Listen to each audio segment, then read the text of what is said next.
Bonjour, nous sommes à 3 journées de la fin de la phase classique. Inutile de vous préciser que chaque rencontre compte. Il y a 5 matchs au programme. Ça commence fort avec dès vendredi la Louvière Antwerp. Samedi, nous avons Dender Charleroi et Union Saint-Gilloise Genk. Et on finit en fanfare avec dimanche le Topper, Club de Bruges Anderlecht et en force avec Zulte Waregem Standard. C'est compliqué. Top prono, c'est parti. Et nous démarrons immédiatement 5 rencontres au programme avec Roger du Standard contre Philippe du Sporting d'Anderlecht. Messieurs, bonjour. Roger, pas de signe distinctif du Standard, une tenue noire. C'est une tenue de deuil parce que Standard La Louvière, c'était la mort du football, donc il n'y a pas eu de football. Donc par respect pour le football, j'ai décidé de mettre cette tenue noire. Un supporter objectif, ça existe, on en a trouvé un. Parce qu'en face, Philippe, pas du tout objectif. Quoique, attention, montrez-moi votre logo Adidas, là. Pourquoi Adidas ? Bonjour Marc. Oui, bonjour Philippe. Contrairement, nous revenons avec notre équipementier fétiche, c'est-à-dire un titre sur 2. Avec Adidas. On va revenir avec le car à nouveau retrouver son logo. La direction a compris. Bientôt, peut-être que l'Autopark sera à nouveau le constant Vandenstock. Il faudrait bien ça pour retrouver le Sporting d'Anderlecht. Je rappelle que la grande époque du Standard, c'était Fred Perry, puis il y avait eu le Coq Sportif. C'est peut-être ça aussi. Bon, je pense que notre ami Philippe, qui est d'ailleurs très sympathique, et ce qui n'est pas le cas de la plupart des supporters d'Anderlecht, mais exagère évidemment. Mais ce logo noblesse oblige, c'est nostalgie oblige, et je pense que c'est à cause de ça. Bon les gars, bon, stop. On passe au match. Là, s'il vous plaît, je vous rappelle, mesdames et messieurs, nous avons un chanteur d'opéra contre un pharmacien. Ça promet. Vendredi, les gars, il y a la Louvière Antwerp. Roger, la Louvière Antwerp, pronostic.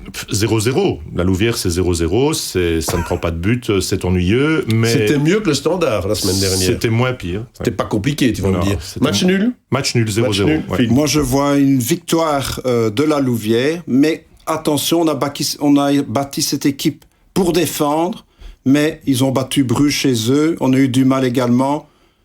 La Louvière gagne. On passe à samedi, les gars. Dender Charleroi. Bon, c'est les retrouvailles de Yannick Ferreira avec son ancien club qu'il avait fait monter. On s'en souvient de D2 en D1. Dender a besoin de points, Charleroi aussi. Dender Charleroi, prono, Phil. Mon pronostic sera un match nul. J'ajouterai aussi que Charleroi, avec cette prise de rugby de Van de Kerkhoff, a tout perdu contre Bruges. A perdu toutes ses ambitions et il faut arrêter de discuter de l'arbitrage, etc. Le calimérisme, c'est au Standard. Ça ne doit pas déteindre sur la Louvière, comme j'ai entendu la semaine passée, et Charleroi. Restons... Ça n'est jamais arrivé à Anderlecht. Anderlecht, on ne perd jamais à cause de l'arbitre. Je vois qu'il y a des rires. Oui, parce que c'est tellement facile de dire que le Standard fait preuve de calimérisme, parce que c'est la vérité. On est toujours floué par les arbitres. Charleroi n'a fait que nous imiter en disant... Charleroi, je trouve, n'a rien à reprocher à l'arbitrage. Rien du tout, absolument rien. C'est un coup de folie. Là, il y a eu, voilà, on est d'accord. Mais déçu par Charleroi, parce que c'est quand même 5 défaites d'affilée. Donc à un moment donné, on se disait, waouh. Tout vient de la tournante faite par Cornelis contre le Cercle. On se la joue grand club qui doit faire tourner son équipe pour la coupe. Et on perd tout parce qu'on casse une dynamique, on n'encaissait pas de but et depuis c'est la débandade. Donc pour moi, Dender Charleroi c'est Dender qui va gagner parce que Charleroi fait la et puis surtout comme il dérange, comme Charleroi dérange, on peut penser que Dender va être favorisé puisque c'est ce qu'ils ont dit. Charleroi dérange, donc on peut. J'ajouterais bien, tu vous faites des Van de Kerkhoff avec Charleroi là. Que il faut commencer à pénaliser les équipes qui perdent du temps, les gardiens qui ont des crampes. Par exemple, Anderlecht Peno, qui a été... Silvio Proto m'a assuré qu'il a... Non, parce que moi, je me dis, un gardien n'a jamais de crampes. Il est sorti des lignes de touche, mais il a pris une carte jaune. En tant que pharmacien, est-ce que tu penses qu'un gardien peut avoir des crampes ? Moi, je pensais que non. Mais Silvio Proto m'a assuré, il m'a dit, Marco, je te jure, j'en ai déjà eu. Oui, mais sans doute que Silvio avait déjà couru un marathon avant. Oui, mais n'empêche. Ils n'ont eu que ce qui méritait, Charleroi. Ils ont gagné du temps, comme la Louvière a gagné du temps à Anderlecht. Le gardien avait fait une faute hors limite pour gagner du temps. Ensuite, il aurait dû prendre une carte jaune parce qu'il tardait chaque fois à dégager. Donc, les nouvelles règles du mondial, on perd du temps, ça sera rentré en touche après 5 secondes pour l'autre équipe. Le gardien perd du temps, ce sera corner, et quelqu'un qui, soi-disant, a un bobo et que l'équipe médicale monte sur le terrain, eh bien, celui-là, il remontera 1 minute après. Je pense qu'il faut refaire le règlement. Il faut revenir comme au vrai timer. Il faudrait un vrai timer. Basketball, voilà. Et ce serait fini de jouer les petites jeunes filles malades. Là n'est pas le propos. Donc j'entends bien victoire de Dendor et victoire de... Moi j'ai dit un match nul. Un match nul. Alors les gars, Union Genk, on reste sur samedi. Union Genk, ça c'est quand même l'une des affiches du week-end. Roger. 2 styles de jeu complètement différents. Un Genk qui est tellement beau à voir, mais qui est tellement fragile défensivement avec un gardien clownesque. Clownesque, mais qui a fait peut-être un des plus beaux arrêts de la saison la semaine dernière. Et Polo fait des très beaux arrêts face aussi. À Gand. Kawashima faisait des très beaux arrêts, et Polo aussi. Moi, un beau gardien, c'est pas un gardien qui fait des arrêts ponctuels, c'est quelqu'un qui gagne des points. Et le gardien de Genk, c'est la faiblesse et son axe central aussi. Je pense que Genk, je regarde tous les matchs de Genk dès que j'ai l'occasion, parce que c'est beau à voir, mais l'Union est tellement... Axe central de Genk, on parle de Matt Smets, ouais. Ça, c'est surfait. Presque Diable Rouge. Surfait, terriblement surfait. Donc quoi, Union Union à domicile 1-0 à l'italienne, comme l'Union fait depuis le début de saison. À l'italienne. Pas très gai à avoir joué l'Union pour l'instant. Alors, Union Genk, match nul. L'Union, ça va aller de pire en pire. C'est triste pour mes amis unionistes. J'ai beaucoup d'amis unionistes. C'est vrai, ça. Ils ont perdu. T'as des amis unionistes. Ils ont perdu. C'est nouveau, ça. Oui, et ils ont perdu leur attaque promise David. C'est dommage pour eux, mais c'est la meilleure promesse pour Anderlecht de gagner la coupe. Parce que il n'y a plus d'attaquants, Bondic est blessé, Floric est blessé, Rodriguez est blessé, ils ont une bonne défense, et attention, ils ont un bon gardien, numéro 2, c'est un Chambard, mais qui ne fait pas de bruit. Oula! Peut-être le plus beau jeu de mots. Il est préparé. Ah oui. On appellera ça le prix Rodrigo. Le prix Rodrigo, le plus beau jeu de mots. On est d'accord. Bon, donc l'Union est battue pour toi. Non, match nul. Match nul, pardon. Et A pour l'Union, victoire 1-0 de l'Union.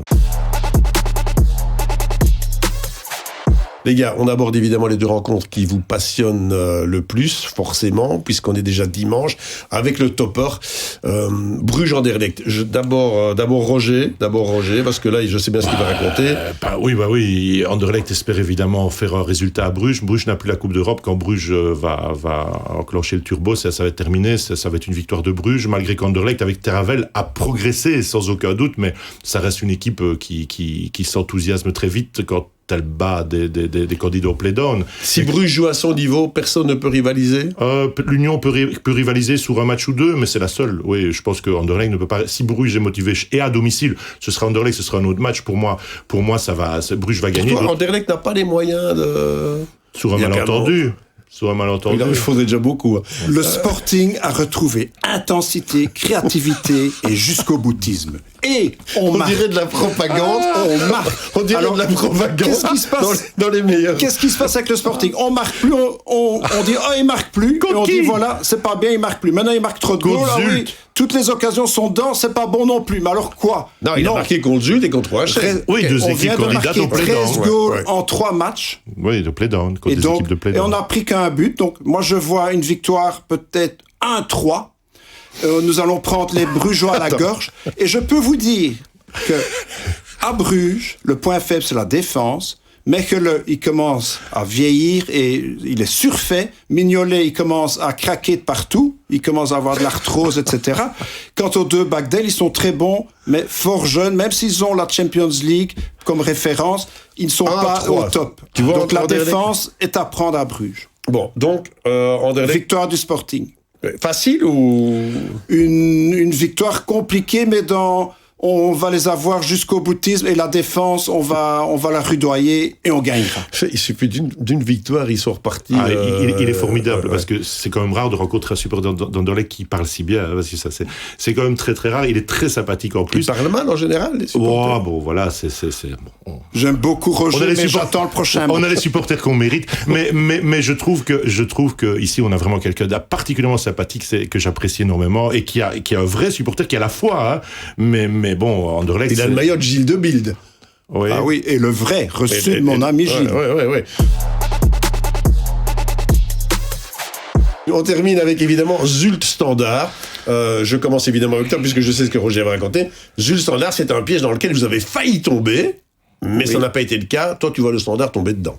Après le match Zulte Standard, tous les supporters du Standard vont appeler Zulte Waregem Zut Waregem. Pourquoi ? Ça, c'était pas terrible, celle-là. Non, pas terrible. Elle était pas terrible. Zut Waregem. Autant tout à l'heure, c'était bon, autant... Okay. C'est quoi, tais-toi. Tais-toi. Bon, le Standard... Je reviens. Non, mais quand on est mauvais, on se tait. Quand on est mauvais, on se tait. C'est une des règles de cette émission. Alors, le Standard, Le Standard, moi, je pense qu'il va gagner à Zulte, il va gagner à l'Antwerp. Il n'aura besoin que d'un point pour être dans le top 6 côte Westerlo et perdra côte Westerlo. C'est le Standard. C'est son histoire. Je pense qu'en déplacement, ils sont meilleurs cette année. Pourquoi ? On n'a pas vraiment d'explication. Parce que ça fait des années qu'on est mauvais en déplacement. Cette année, on est bon en déplacement. On ne sait pas pourquoi trop. Et je pense donc que typiquement, la saison du Standard, c'est 2 victoires qui vont suivre. Et là, on va dire, les playoffs, c'est possible qu'un point contre Westerlo et on va perdre contre Westerlo. Donc, victoire à Zulte. Je pense vraiment. Et voilà. Et c'est le Standard. Nous, contrairement à Anderlecht, nous savons souffrir. Nous avons appris. L'Anderlechtois doit reprendre absolument la parole. Pourquoi ? Il parle de lui, c'est Alain Delon ici. Il faut vous dire ceci. Dépêche-toi parce que c'est la fin. Le Standard, qu'est-ce qui se passe ? Les joueurs, ça n'avance plus. C'était minable leur match, entre minables. J'ai jamais vu un match d'un niveau aussi faible contre la Louvière. Ils méritaient même d'être battus. Ouais, t'as perdu l'enfer de Sclessin, c'est plutôt maintenant le Standard en enfer. Et au sifflomètre, je pense que les supporters du Standard gagneront cette année parce que j'ai jamais vu un public, le meilleur de Belgique soi-disant, qui sifflait autant son équipe. Je vois une victoire. C'est pas vrai. Parce que pendant tout le match de Louvière, ils les ont soutenus. Ils les ont sifflés après. Oui, mais après. Si tu mens, t'as le droit de mentir, mais on a le droit de dire que t'as à chaque match dans le vestiaire, mais s'ils pouvaient, ils iraient. Bon, ok, et donc, je vois une victoire de Zulte. C'est terminé. Coupez le micro du pharmacien, s'il vous plaît. Victoire de Zulte. Il oublie ce qui s'est passé au Classico. Anderlecht a été complètement inexistant, dans une ambiance de feu. Donc, voilà, le Standard reste le Standard de les gros matchs. Mais il ne faut pas parler du passé. Mais c'est pas le passé récent, c'est le passé récent. On se souvient encore de Bertaccini sortant, et voilà. Non, je pense que les deux équipes, dans ce qu'elles ont représenté pour le football belge, elles sont dans la même situation. Anderlecht a toujours été supérieur au Standard de l'histoire du football belge, et aujourd'hui elles sont tous les deux dans la mouise, la plus totale, avec des petits sursauts de temps en temps, mais elles ne comptent plus. Anderlecht est deuxième club de sa ville, quand même. Ça, le Standard est un abonné des Playoffs 2 depuis 2018. Ils n'ont plus mis un pied en Playoff 1. Je ne vois pas pourquoi, tout à coup, ils commencent à rêver des Playoffs 1. Les Playoffs 2, l'an passé, en 10 matchs, ils n'ont pas gagné un match. Cette équipe doit aller en Playoff 2, c'est leur niveau. Je le dis vraiment, je vous félicite parce qu'il y a une lucidité et une intelligence dans tous vos propos qui ne sont pas toujours, c'est pas toujours le cas. Donc messieurs, un grand merci. On a bien enregistré vos pronos et j'ai envie de voir les matchs retour très rapidement. À la semaine prochaine. On récapitule, vendredi, la Louvière Antwerp, peu importe comment, mais maintenant les Loups doivent prendre absolument les 3 points. Samedi, Dender Charleroi. Pour les Cœurlerois, il faut arrêter la chute libre pour ne pas battre le record de défaites consécutives. Ah ben oui, ils en sont déjà à 5. Union Saint-Gilloise, Genk. Et si Genk profitait du petit coup de mou actuel de l'Union, c'est pas impossible. Dimanche, Club de Bruges, Anderlecht, le topper, il y a de la revanche dans l'air par rapport au match aller. Ah ben oui. Zulte Waregem Standard pour terminer. Si le Standard s'en sort, on pourra véritablement appeler ça une performance. À la semaine prochaine.